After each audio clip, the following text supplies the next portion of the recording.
Ok, entonces, como les estaba comentando en la sesión que acaba de terminar hace un momentito por tiempo, dentro del proceso productivo, esta planeación de la demanda me da la oportunidad de poder saber, ¿no? Y hacer un presupuesto de producción, que este presupuesto de producción tiene que ir en función de la capacidad productiva y la capacidad instalada que tiene mi empresa o mi fábrica. Y aquí entra en juego un concepto muy interesante que se llama ley de los rendimientos decrecientes.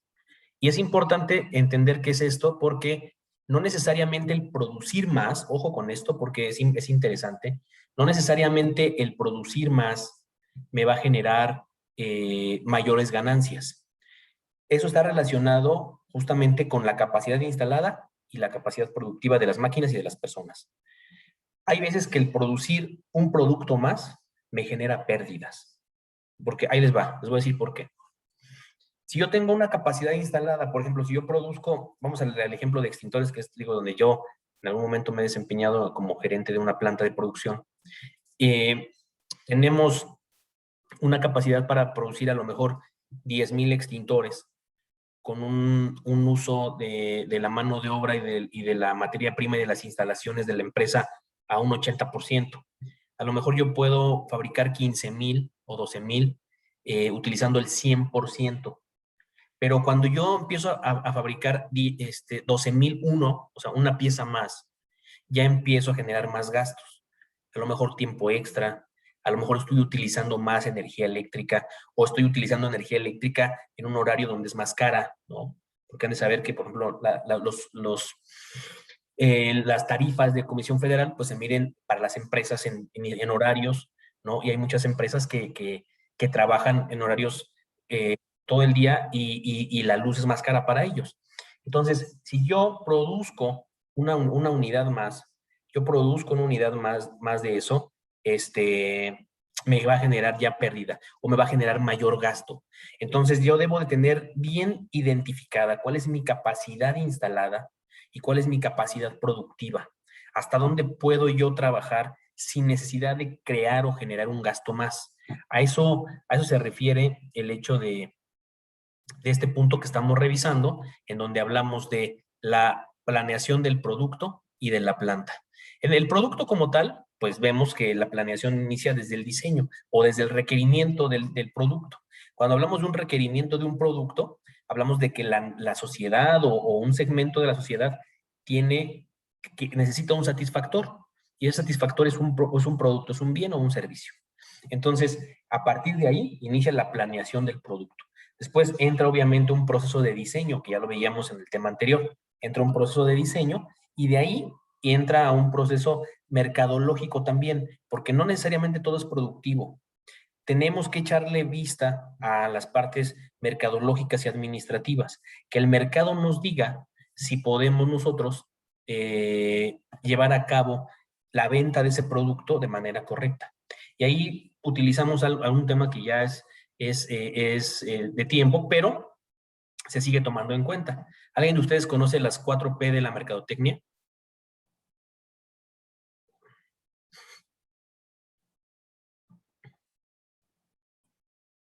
¿No?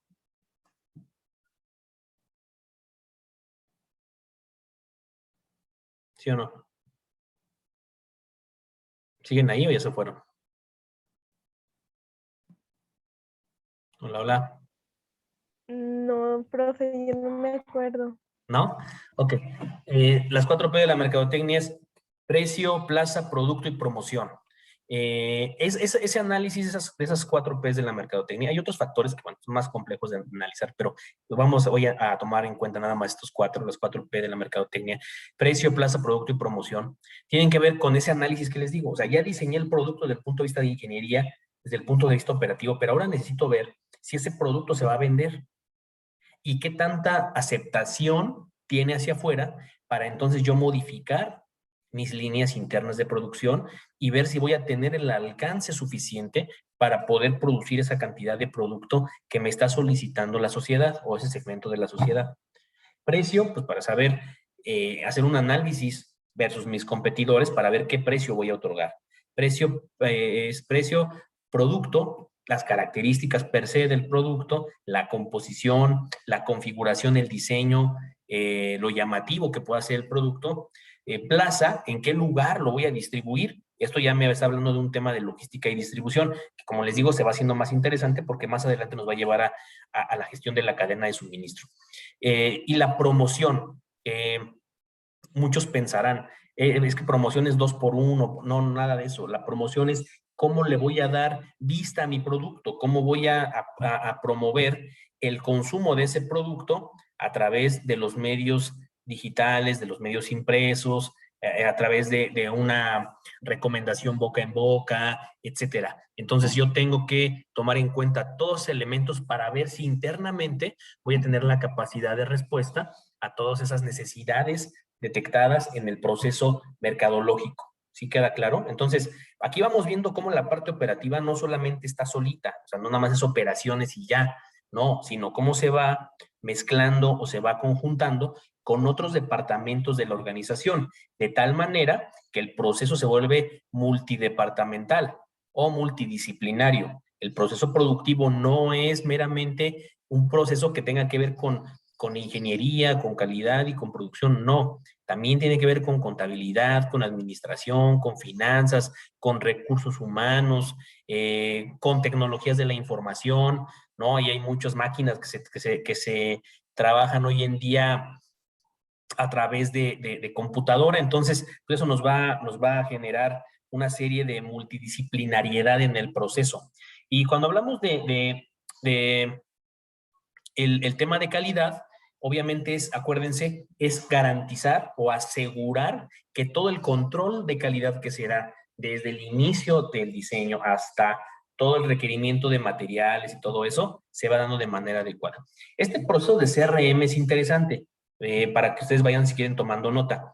El proceso de CRM lo que nos va a decir, como ya les dije, es un gestionador de las relaciones con los clientes y lo que nos va a decir es cuáles son sus características de mi cliente, cuáles son los puntos que mi cliente necesita para poder estar satisfecho y de alguna manera esa información a mí me sirve para poder llevar a cabo una planeación de materiales. Y esto ya se conjuga con otro proceso que se llama WMS, que es el proceso de manejo de los almacenes. Cuando yo tengo un esperado de demanda o esa planeación de la demanda y entro a la empresa eso como un dato duro, yo lo convierto en la planeación de mis inventarios. ¿Qué comprar? ¿Cuándo comprar? Y a quién comprarle, ¿no? ¿Cómo, cuándo y dónde? ¿Sale? ¿Y a quién? Entonces yo sé qué productos tengo que comprar y en qué cantidad y con qué periodicidad. A eso se le llama, perdón por el ruido ambiental, a eso se le llama rotación de inventario. Y esa rotación de inventario me va a dar una pauta de cómo manejar mis inventarios. Y después, esa rotación de inventario también es alimentada por un proceso de planeación de los materiales, ¿no? Que es el famoso MRP, Material Requirements Planning, planeación de los requerimientos materiales. Entonces, ese MRP, ese proceso MRP, esos procesos que yo les menciono, normalmente ya los hacen los sistemas, ¿no?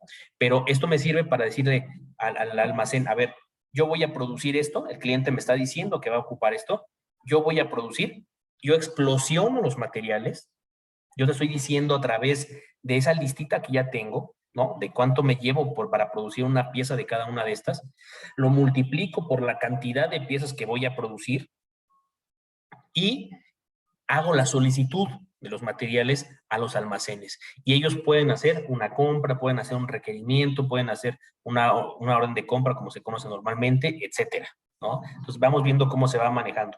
Pero todo debe de ser en la medida de mis capacidades dentro de este proceso de planeación de la planta y del producto, ¿sí? Las tecnologías de la información son importantes aquí. Como ven, les he mencionado algunos ERPs o MRPs, algunos procesos que no necesariamente son sistemas. Ojo, son procesos que se van a un sistema, pero que nos sirven para planear y para organizar y controlar la organización en general, ¿sí? ¿Queda claro hasta el momento lo que hemos visto? ¿Tienen alguna duda o algún comentario?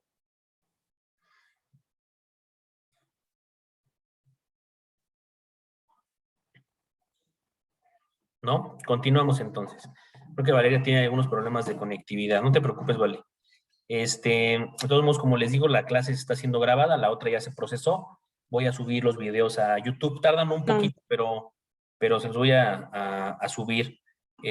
Trataré de ahorita mismo, los voy a ir terminando las sesiones, los voy a subir y les paso las ligas para que los puedan ver en mi canal de YouTube. Me escuché como todo un influencer, ¿no? Mi canal de YouTube. Denle like en mi canal. Ya está, les platicaba a mis alumnos de maestría de hace rato, que doy clase en una universidad, que en otra universidad también en línea, porque ahorita no se puede presencial, pero ya hasta me compré mi aro de luz para que sí cambia uno, ¿no? Se ve diferente y más presencia todavía, y para ustedes, y para los videos que estos que se van subiendo. Entonces, ese es el siguiente punto. Las tecnologías de la información aplicadas al proceso productivo son importantísimas hoy en día. De hecho, creo que son imprescindibles. No podemos pensar un proceso productivo sin la ayuda de un sistema que nos eche la mano a planear, que nos eche la mano a poder contabilizar todos los elementos que conllevan un producto. Entonces, es importante que en México tengamos las pequeñas y medianas empresas del país tengan la iniciativa, ¿no? De modernizar sus procesos, de modernizar sus métodos para que cada vez alcancen mayores ventajas competitivas respecto a otras empresas grandes de México también o del extranjero, ¿no? Entonces es importante que nos aliemos con la tecnología hoy en día. Como dato interesante, y esto viene también porque nos interesa saber, en el caso de las pymes, pues son las que más adolecen, ¿no? De los sistemas, de los software, de los elementos informáticos que nos ayudan a ser más eficientes. En México, no sé si ustedes sabían, pero del 100% de empresas que existen, alrededor del 96% son pequeñas y medianas empresas. O sea, es un número inmenso de pequeñas y medianas empresas. Y solamente el 4% son empresas grandes, muy grandes, ¿no? Entonces, vean el tamaño de la población de pymes en México. Estas pymes aportan alrededor de casi el 60% del Producto Interno Bruto, 54 punto y algo por ciento del Producto Interno Bruto, quiere decir que son el motor que mueve la economía también nacional y que por lo tanto es necesario que se modernicen, es necesario que las empresas le entren a este rol del uso de las tecnologías para que puedan llevar a cabo de mejor manera las operaciones. ¿Sí sabían ese dato? ¿Qué les parece el dato que les acabo de dar donde les comento que del 100% de empresas en México, más de la mitad, casi 56%, perdón, 96% son pequeñas y medianas empresas? ¿Qué opinan de este dato, muchachos?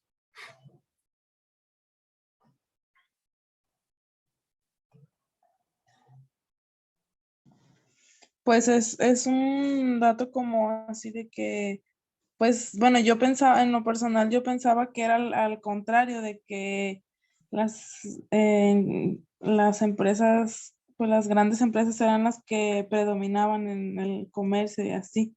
No. Pero pues pensándolo bien, como pues ahorita aquí, como por ejemplo en nuestra localidad, pues Ujú, hay varios ya negocios de que familiares o así, y pues se ujú. consideran pequeñas o medianas empresas. Entonces, pues Así es. me Sí, imagino que por eso. sí. Son MIPYMES, ¿no? Bueno, son pymes, pero se les agrega el mi, como que son micro, pequeñas y medianas empresas.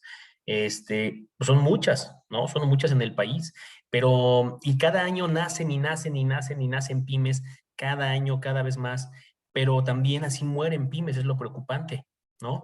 Las pymes, así como se generan, así también se mueren. Y es muy preocupante ese dato porque muchas de ellas mueren por esa falta de tecnología y falta de planeación de los recursos.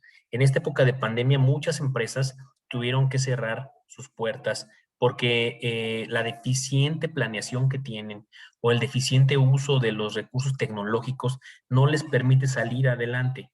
Entonces es importante que el empresario mexicano, que las empresas en México le apuesten más a la innovación tecnológica, le apuesten más a los controles a través de tecnologías de información, pues ya más avanzadas que un Excel, por ejemplo. El Excel es maravilloso, Lo que decía un amigo, ¿no? El Excel aguanta todo. Le borras una celda y te la borras sin problema. El sistema no. Se quedan registros, hay procesos muy marcados. Pues se van dando muchas cosas interesantes con el uso de las herramientas tecnológicas. Y es importante ustedes que trabajan en una, son dueños de a lo mejor alguna, o van a trabajar en algún momento, terminando su carrera en alguna pyme, que por estadística seguramente nos va a tocar ahí, ¿no? Trabajar en pymes. Perdón por el ambiente, el ruido ambiental. El sábado siempre es muy concurrido por pasa la basura, los helados, como toda la gente está en casa, pues aprovechan para pasar. Entonces así es el tema de la pandemia que nos lleva a trabajar desde casa y estar escuchando todo el tiempo estos ruidos. Y les decía entonces, en esta época, las organizaciones tienen que apostarle más a la competitividad a través del uso de nuevas tecnologías. Hay dos elementos, y más adelante cuando veamos cadena de suministro, insisto, ustedes van a ver que hay dos puntos importantes que soportan toda la cadena, que son las tecnologías de la información y los recursos humanos. O sea, ya lo habíamos mencionado hace un momento. Entonces, hay que apostarle, ¿no? A la innovación tecnológica, hay que apostarle a la capacitación del personal, hay que apostarle a muchas nuevas técnicas y tecnologías que nos ayuden a ser más eficientes y en consecuencia podemos disminuir nuestros precios y ser más competitivos. Y fíjense que esto, ya dejando de lado la parte técnica, ¿no? Me voy a la parte económica y social, porque cuando nosotros disminuimos los precios o tenemos precios considerables, somos más competitivos e importamos menos, ¿no? Lo que decía hace rato Sergio, yo exporto, eso es bueno, ¿no? Y a lo mejor casi no importo porque mis insumos todos los consumo de aquí, qué bueno, fortalecemos al mercado interno. Y el exportar está súper, porque cuando se pone la cosa al revés y empiezo a importar productos, fortalezco el dólar, ¿no? Y entonces el peso se empieza, el dólar empieza a aumentar su valor y el peso empieza a perder valor. Y es un dato interesante, eso se le llama tipo de cambio y también es afectado por una baja competitividad de las pymes. Hay otro indicador macroeconómico que se le llama inflación, que también está afectado por la baja competitividad de las pymes. Es un factor que le afecta, ¿cómo no? ¿Por qué? Porque si yo no soy competitivo, tengo que dar mis precios más caros. Si yo no invierto en una máquina, por ejemplo, que me ayude a hacer, no sé, vamos a hablar del tema de Sergio, ¿no? Digo, voy a decir a lo mejor una tontería, pero si yo puedo hacerle los hoyos, una persona, ¿no? Le hace los hoyos con un sacabocados, un cinturón, pero si me compro una máquina, y lo hace una máquina, obviamente operada por una persona, a lo mejor en un minuto le voy a hacer los hoyos a 3 cinturones. Y si lo hace una persona, con un sacabocados, uno por uno, pues a lo mejor en 3 minutos saco un cinturón, ¿no? Entonces, eso es competitividad.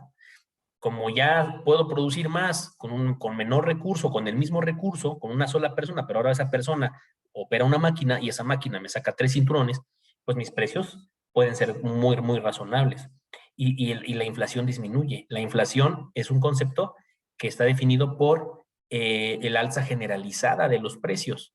Entonces, si nosotros mejoramos nuestra competitividad en la organización, si nosotros somos más eficientes, podemos producir más con los mismos recursos o con menos recursos, podemos contrarrestar el proceso inflacionario en el país. Entonces, bueno, aporta, ¿no? Aporta a controlar el proceso inflacionario, ¿no? Entonces, imagínense, es hasta dónde impacta, ¿no? Entonces, todo este tema operativo, todo este tema productivo, operativo, de control de calidad, de capacitación del empleado, del uso correcto de las materias primas, de la reducción de mermas en las organizaciones, pues nos lleva a ser empresas más competitivas y obviamente nos lleva a tener mejores oportunidades de negocio y, ¿por qué no?, exportar, como lo que nos decía Sergio, yo exporto a Estados Unidos mis cinturones, me da de verdad muchísimo gusto porque pues México hoy necesita que se fortalezca al interno, ¿no? Que se fortalezca el mercado nacional y tenemos que consumir lo nacional, los productos que se fabrican aquí en México. ¿Hay alguna duda hasta ahora lo que acabamos de ver, muchachos?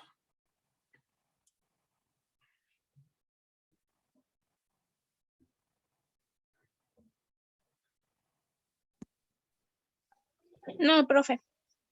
Muy bien. Muchas gracias. Y el punto 3, cuando habla de la planeación del trabajo y del proceso, ahora es distinto y va de la mano también con lo que hablamos anteriormente.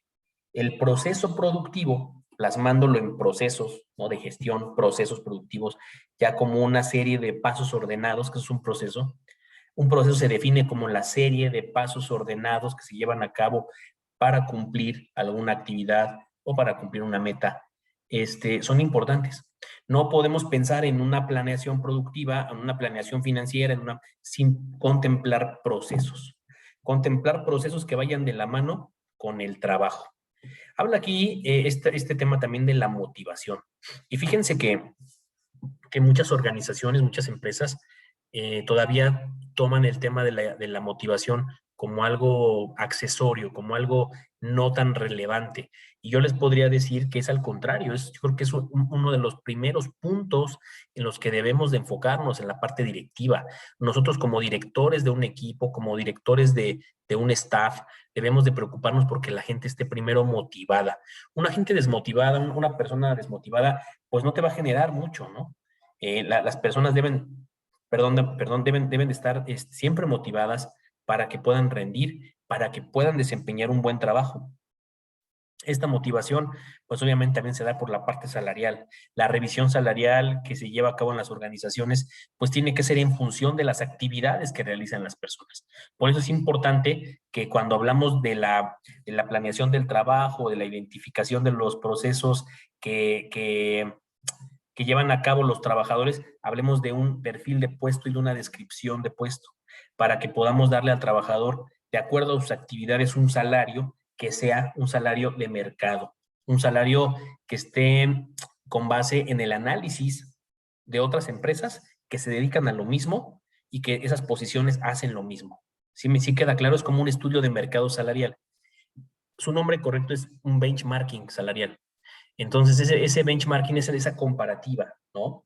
Por ejemplo, a lo mejor voy a decir una tontería, ¿no? Espero no causar ahí conflictos. Rosy trabaja en una pizzería, Valeria también trabaja en otra, así fue, así me dijeron, y y a lo mejor las dos hacen lo mismo, ¿no? Y la pizzería a lo mejor es del mismo tamaño, posiblemente den los mismos precios, tengan los mismos menús, posiblemente todo. Pero resulta que a lo mejor a Rosa le pagan, no sé, voy a decir una tontería, 1,000 pesos a la semana y a Valeria le pagan 800 pesos a la semana, ¿no? ¿Qué va a pasar con la motivación de Valeria? Pues se va a ir para abajo, porque esa comparativa de sueldos, pues no es la correcta. Y en algún momento, Valeria va a buscar brincarse a la pizzería de Rosa. A lo mejor se abre otra vacante en la pizzería de Rosa con un sueldo de 1,000 pesos a la semana, un ejemplo. Y lo que va a buscar Valeria es brincarse al otro lado y se da un tema de rotación de personal, detonado por la mala planeación de los salarios en la organización. Entonces, todo esto va sumando y va sumando, y de verdad que es un tema muy, muy interesante, que es un tema, pues, de tinte directivo. O sea, esta clase lo que pretende es en algún momento formarles ese criterio directivo, esa capacidad de análisis directiva para tomar decisiones. Por eso es que hablamos de todos los elementos que se deben de considerar para poder llegar a una toma de decisiones correcta dentro de la organización. ¿Cómo ven, muchachos? ¿Qué opinan al respecto? Escucho sus comentarios para ir terminando la sesión.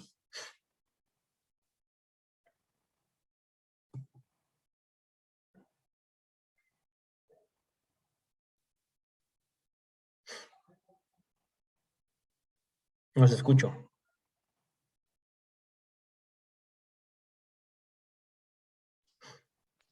¿Cómo dijo la pregunta? Perdón, profe. Que escucho los comentarios de lo que estábamos platicando. Ah, ¿Qué opinan? bueno, pues yo opino, pues como dice yo,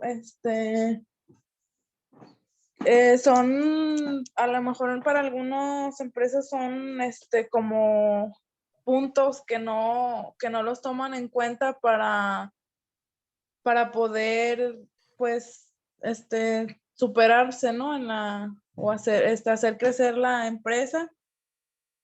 Como todos esos pequeños puntos a grandes rasgos, pues sí, son importantes, aunque no se tomen. Ajá.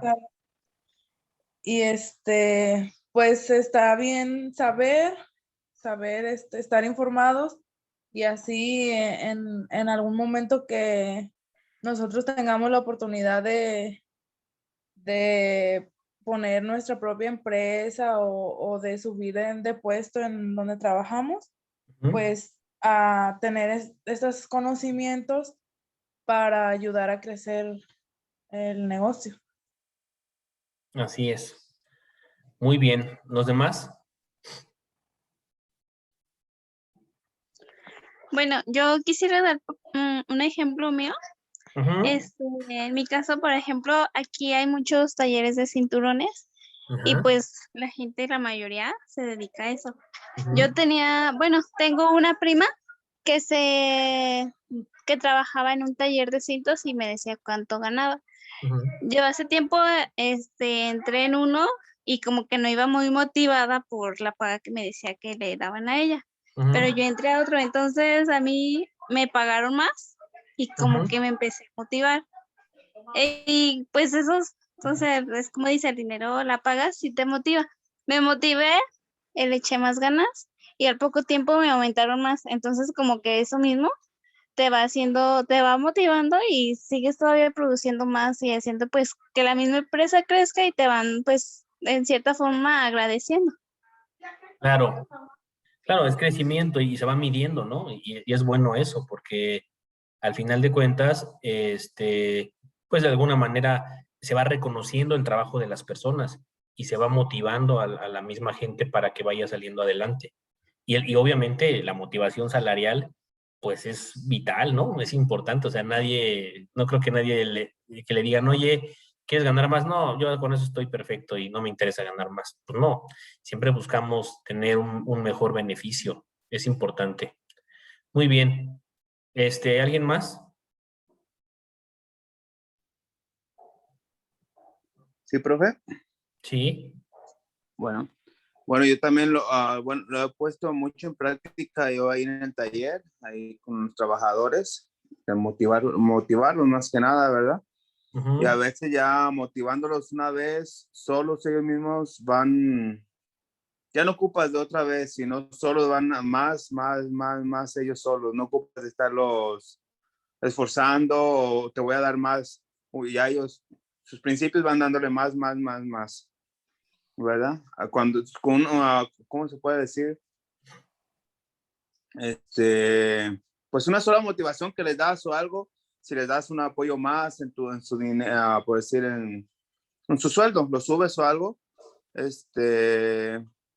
ya después ellos mismos van buscando la manera de aprender, tener más aprendizaje y eso para poder sobresalir más adelante, ¿verdad? Y Así, tener un sueldo más alto, ¿verdad? así Sí me ha es. servido mucho yo en esa manera de que a veces yo les digo, mira, les voy a poner en esta máquina y tienen su saldo ya, por decir, 200, 300 pesos. Y le dije, pero tú bien sabes, si tú aprendes, llegas a aprender a mover aquella máquina, tu sueldo va a ser un poco más alto. Y ellos mismos se van motivando. Claro, ¿Verdad? claro, y eso evita que a lo mejor en algún momento se vayan con la competencia. A lo mejor tenemos un buen elemento y a lo mejor por no pagarle 100 o 200 pesos más, luego a veces se van con la competencia y se llevan pues todo, ¿no? Los secretos, se lleva la forma de trabajo, a lo mejor era un buen elemento que te producía bien y ahora está con la competencia.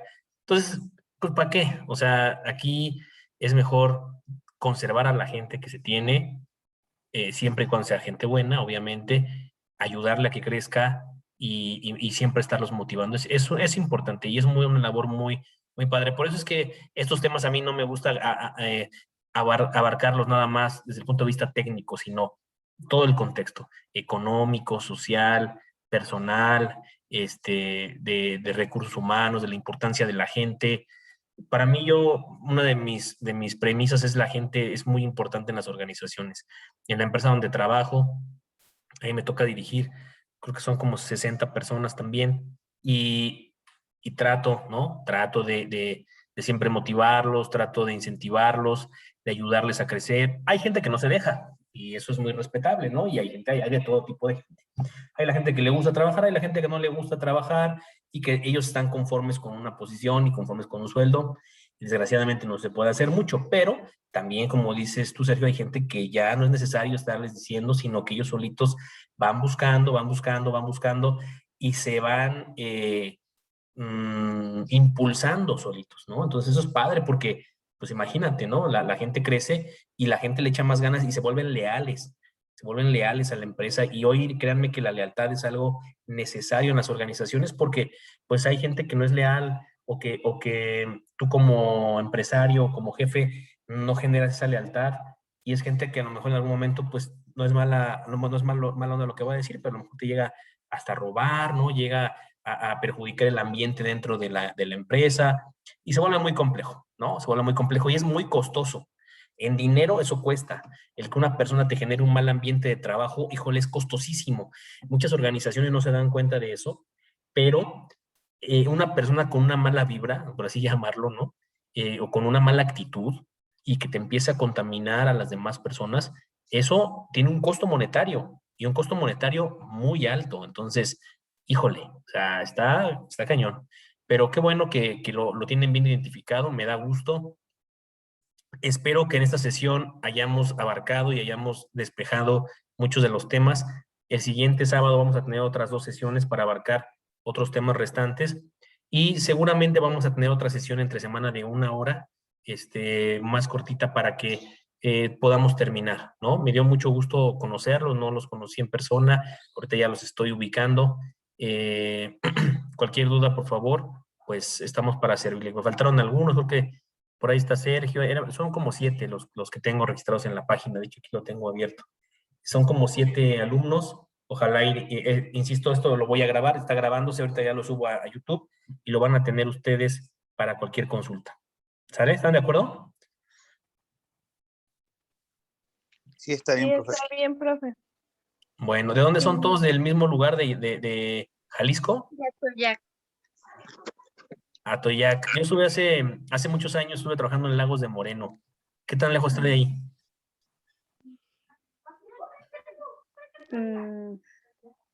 No sé qué tanto sea. No, pues, no sé si como ubicas a Yula. Ah, es casi por Puerto Vallarta ya, ¿de aquel lado? No, No. ¿Por Estoy- Ciudad Guzmán, profe? Ah, sí, claro, Ciudad Guzmán. Ah, de ahí es un amigo muy querido de Ciudad Guzmán. Conozco Ciudad Guzmán, está ya muy pegado a Colima. pues nosotros estamos como a unos 35 minutos de Ciudad Guzmán. Ah, qué padre, qué bonito es todo por allá, la verdad. Los envidio porque aquí esto es un caos, la Ciudad de México. Bueno, yo vivo en el Estado de México, pero yo trabajo en la Ciudad de México y me tengo que transportar todos los días hacia la ciudad. Es un verdadero caos, es horrible. Les decía que pero te acostumbras y como que te habitúas a lo malo, ¿no? Te va gustando lo malo. Hace unos años estuve trabajando en Lagos de Moreno, Jalisco, está del otro lado, está pegado de este lado de los Altos. Casi de frontera con Guanajuato. De hecho, de León a Lago está a 25 minutos.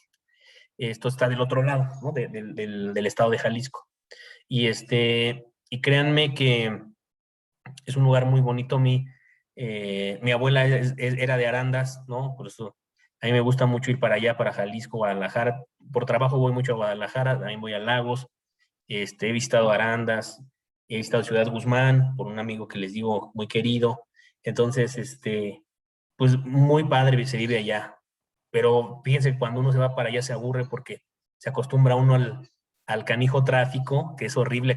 Yo, por ejemplo, para llegar de su casa al trabajo, me aviento 2 horas y media a veces, ¿no? Está verdaderamente complicado. Y cuando andaba yo en Lagos, pues luego ya no tenía qué hacer, porque además me fui solo, mi familia se quedó aquí y no hay nada, ¿no? Entonces me iba a León o luego ya salí de trabajar y ahí fíjense que la salida de trabajar era a las 6 de la tarde y ya no te dejaban estar en la empresa, ¿no?